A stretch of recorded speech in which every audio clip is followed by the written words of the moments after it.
Well, here we are at last, issue 4. Sorry about the delay and the price rise, both of which were necessary to keep the project viable. Thank you very much for all of you who wrote in, phoned us, or who spoke with us personally at Midland Game Fair at Weston Park. We've taken note of all your views, and the result is issue 4. If you keep the support coming, we'll do the same with the videos. This little project of ours is an innovation, as you know. It's something completely new. And our first piece on this issue looks at a man who really knows what airgun innovations are all about.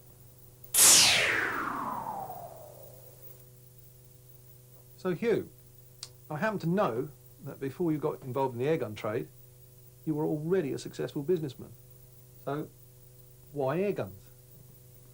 Well, I made a lot of money out of the other trade, but I never liked what I did. And going back to airguns was my great love. Ever since my mother confiscated my airgun when I was 12 years old or 13 years old, I was given an airgun for my birthday by my uncle. My mother was so worried about me shooting out windows or something like that that she took away the airgun, and the bug then set in. Unfortunately, at that time, we didn't have the Airgun World, Airgunner, and all the other magazines, and we weren't taught how to use airguns. And I went and got hold of an airgun, which was a BSA Air Sporter, an underlever gun, had the underlever cocked, put the pellet in it, left the underlever dangling, fired it, and smashed my hand. I never sat the piano exam that year, and 35 years later, I told my mother what happened. I was so scared.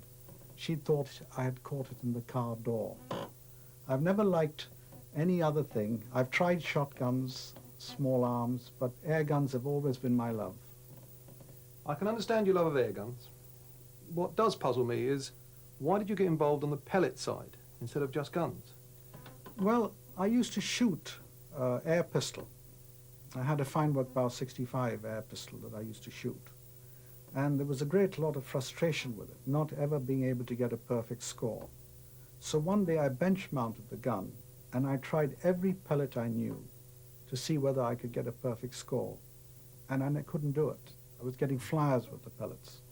So I thought there must be a better method of producing a pellet. So what's so bad about lead? I mean, we've been using it for over 100 years now. Lead is almost a perfect medium.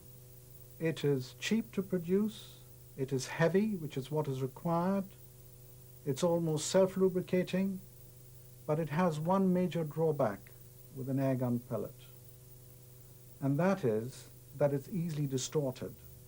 A byproduct as well is that it is highly toxic. What makes Paragon pellets perform like they do? If you look at a standard Diablo pellet, you'll find that it's basically a lead shuttlecock. It flies very true, but it's got tremendous drag on it. Our pellet was designed to try and eliminate as much drag as possible. In order to get a perfect pellet, you'd have to have a boat tail on it, and that isn't possible with an airgun, so it's a compromise. But it's designed as much as we can with aerodynamic nose on it, so it cuts through the air and you get far better striking velocity and penetration downrange where it counts. The efficiency of the Paragon pellet has caused problems with excessive muzzle energy. What assurances can you give the consumers that they're not going to be arrested because they buy your pellets, basically? There's been a lot of correspondence with the Home Office, with the Metropolitan Police, with the forensic labs, and with my MP. And I now have a letter from the Home Office, which I quote.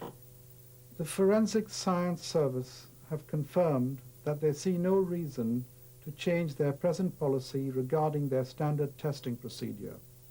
The current test standards involve the use of 3 different lead pellets deliberately selected from the light, medium, and heavyweight ranges, which are made to reasonably consistent standards and which can be obtained regularly in large quantities. The pellets currently used in the Forensic Science Service's standard tests do not include Paragon pellets. Another thing that puzzles me, you've developed this high-performance pellet, which costs a lot of time and a lot of money, and then, right at the peak of its production, you go and invent a plinking pellet, which is a simple little plastic thing. Why did you bother doing that? Well, the Prometheus pellet was developed for a specific market, as you've just said. But what about the mothers who want their little boys not to break their television sets indoors or shoot their neighbor's fence to pieces? What better than a low-priced, low-performance plastic pellet, which is environmentally friendly and at a cheap price? If you just take it one step further, there's been a boom in recent years in soft air guns using 6mm ball. Now, rightly or wrongly, the soft air gun being made entirely out of plastic is not considered to be the most reliable air pistol out. So there are hundreds and hundreds of air pistols, or millions of air pistols in use, conventional air pistols. So why not a plastic pellet to use in a conventional air pistol or conventional air gun? Provided it's not too high-powered, it's ideal as a plinking pellet. You call your new invention the Zap. How's the Zap doing in terms of sales now? In the first few months, we've sold about 10 million Zap pellets, and the market's expanding. Well, you seem to be well satisfied with it. Now, you've got the top end taken care of, and now you've got the bottom end taken care of, so presumably there's no point in worrying about anything else. You just carry on as you are, yeah?